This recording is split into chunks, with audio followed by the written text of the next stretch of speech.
Alright, what is going on, my mate? I'm here for a mate raid, and as you might have guessed from the title, we are doing a Demon Slayer Mugen Train movie review, mate raid. So I've been a fan of the Demon Slayer anime. I was super excited when this came out.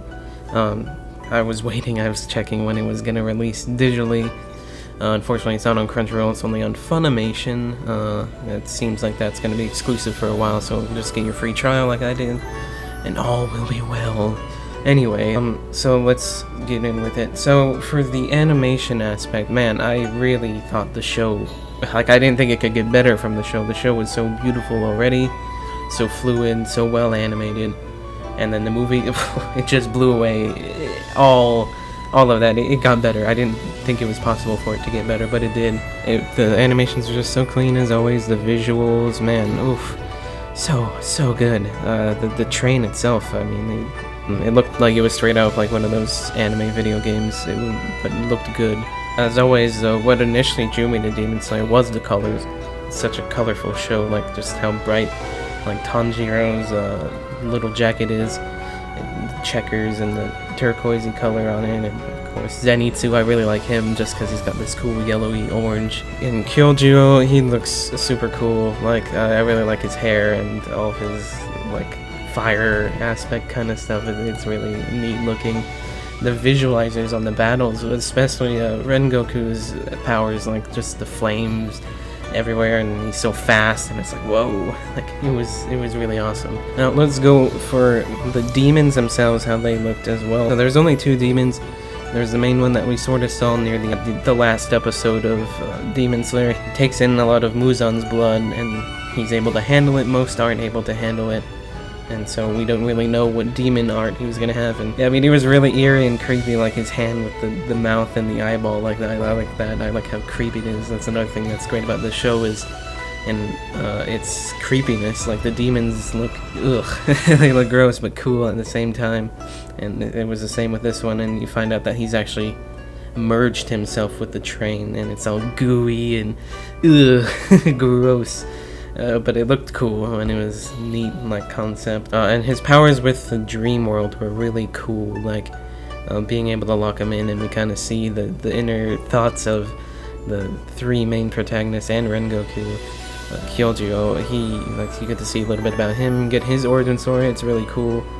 Tanjiro, he struggles. Obviously, that was a nice scene, seeing him kind of struggle with adapting and trying to move on from his family's death. Like, it was a nice way to move him forward and develop him.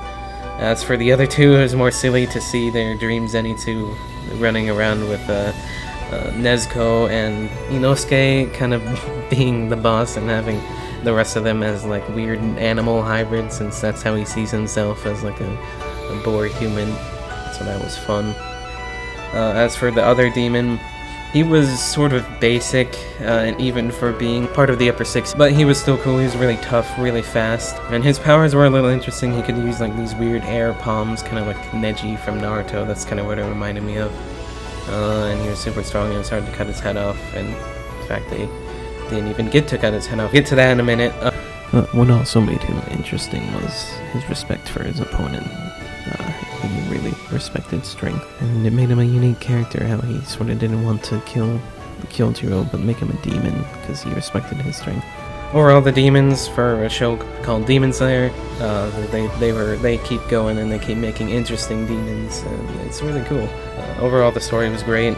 Good message, especially how it felt, it didn't take the path of most anime, like, superhuman strength and humans like always winning, or like, the good guys always winning. In this case, it was not that. Rengoku Kyojuro, he dies, and it's really sad, and I feel it's like, it sucks because he looked cool, and I thought he was gonna be one of those cool side characters that you like kind of worship more in a way than the main character, because they're that cool.